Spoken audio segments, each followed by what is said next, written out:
On today's episode of Today in World War II, December 11th, the Finn ski troops wreak havoc against the Soviets in the Winter War in Finland. The Brits caused some major damage to the Italian army in North Africa. Germany and Italy declared war on the United States. And finally, the last gassing of a euthanasia program took place in Austria in 1944. Let's get started. Okay, well, on December 11th, 1939, while the Winter War was taking place, it's been about 10, 12 days now since the Soviets attacked Finland. They were starting to learn that the Finns were a pretty tough nut to crack. As I mentioned in previous videos, the Soviet tactic of choice has always been, when in doubt, ram your head against a brick wall and hopefully eventually you break through. Well, the Finns didn't have the kind of superiority in men and weapons that the Soviets had, so they had to play to their strengths. Well, what was their strengths? Well, Finnish landscape was very much in their favor. Remember, this was in the winter, heavy snow, 20, 30 degrees below zero. And the Finns, every single one of their soldiers knew how to cross country ski. That was part of it. Their training was about maneuver on skis, go from different places, hit and go, hit and run, hit and go. And in this case, the Finnish 27th Regiment flanked the Soviet supply line on Rata Road because the Soviets had started an offensive at a place called Suomussalmi, and they were, in the middle of heavy combat. They were, battering, against the Finnish defense on the Mannerheim line, and so the Finns decided they were going to take out their supply troops in the supply line, which is what they did. The Finns did this all the war. They were brilliant tacticians when it came to that. Their method, their tactic of choice was to hold the Soviets at the front, and then they would send in their ski troops behind their lines and cut off their supplies.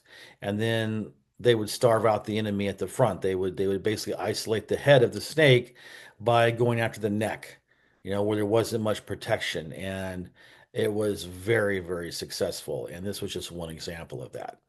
So one example that I want to see from you right now is to subscribe to my channel and hit that little bell button there that you'll see on your screen that allows you to get notifications whenever I drop a new video, which, as you know, I drop these things pretty much every day. So do me a solid and go ahead and subscribe and get notified so that way you know when I drop my next video.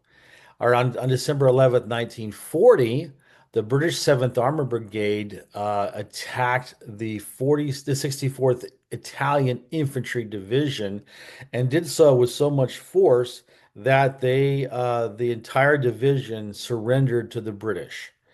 I tell you what, in the meantime, there was a separate attack it was on the same offensive to get the Italians out of Egypt.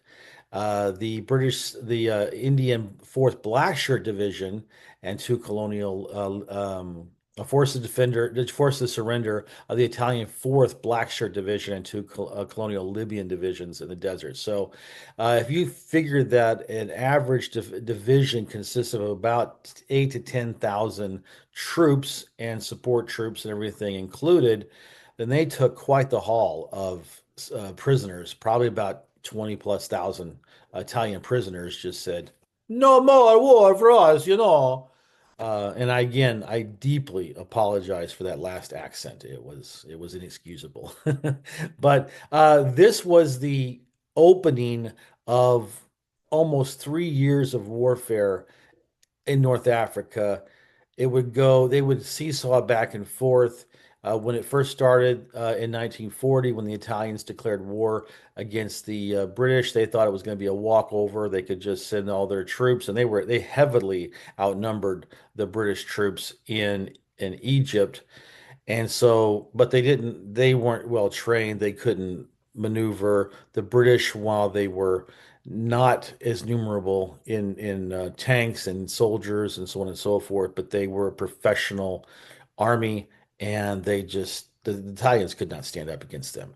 And this was what was happening. So this was the original offensive. The British go on the offensive to kick out the Italians from Egypt, and you'll see in the coming days it was so successful. They just kept going, right?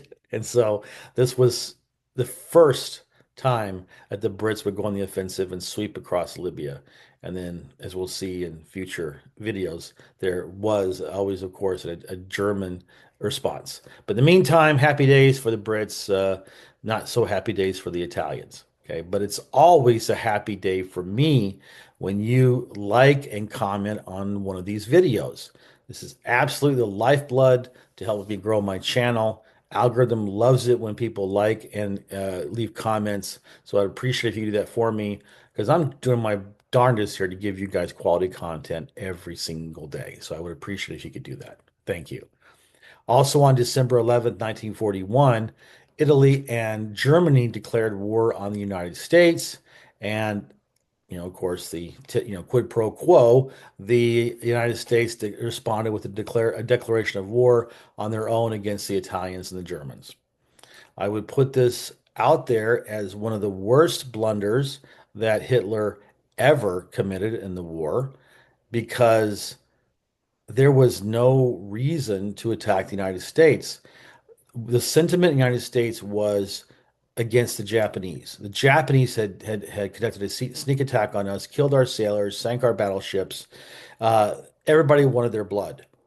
There, there. I don't know if Roosevelt could have gotten enough support in Congress at the time to get a declaration of war against Germany and Italy, which, if you think about it, Germany could have continued to fight against Great Britain. Eventually, it was going to go into Soviet Union. But why in the world would you declare war on the strongest industrial power in the world? What madness would prompt you to do that? Yes, they were in an alliance with the Japanese and the Italians, and but think about it. When did Hitler ever do anything because he was bound to by treaty? I mean, he was a force in and unto himself. He didn't need to do that.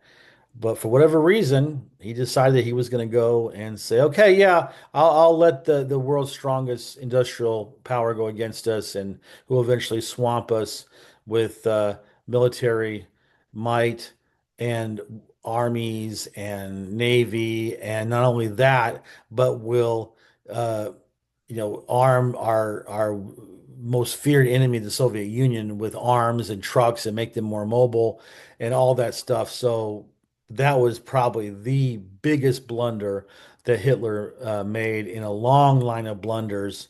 But what do you expect? I mean, at his core, he was a corporal in World War One, not the best strategic person out there. And I would just say, when we're thinking about leadership, especially nowadays, you need to have educated, smart people controlling things. And the Peter principle, people lie to rise to their level of incompetence. Well, that is also tends to happen with populist leaders. Just leave it at that. And then finally, on December 11th, 1941, the very last gassing took place at Hartheim Castle in Austria. I put this out there because not a lot of people know about the euthanasia program that the Nazis had instituted before the war. They, rightly so, the Holocaust against the Jews was, and should be the centerpiece of any discussion about Nazi barbarism. But it wasn't just them, and we need to understand that because they were also against homosexuals, they were against gypsies, and they felt like that if you were no longer worthy of the state, if you were mentally ill, if you had physical and emotional and mental problems, that the best to keep their society quote unquote pure, that they needed to kill you. And their method of choice, as we've seen in the concentration camps, was to gas. So they had been gassing and conducting a euthanasia program for years in Germany and Austria and wherever wherever they took power. And this was the last one they did, December 11th. That's why I included this in my daily synopsis of what happened in World War II, because I wanted to go deeper and talk about what they had been doing. And just as a reminder, like I said, there was a list of the people they wanted to exterminate, right? It was the Jews at the top, and it was also Slavs. Okay, they had every intention of doing a Holocaust on the Slavs. They already started it, but it was going, with the Soviet POWs. But their every intention was to exterminate most of the population in Eastern Europe. That means Poland, that means Ukraine, that means White Russia, that means Russia, and just have enough to be slaves. But that was going to be their whole Lebensraum, their whole, living space for Germans to settle, and they would have slaves to do the work. So think about that, that are barbarity, and what a horrible regime that was. So on that fun note, I will end this video and I will say thank you very much for watching this video, and I can't wait for you to watch tomorrow's video.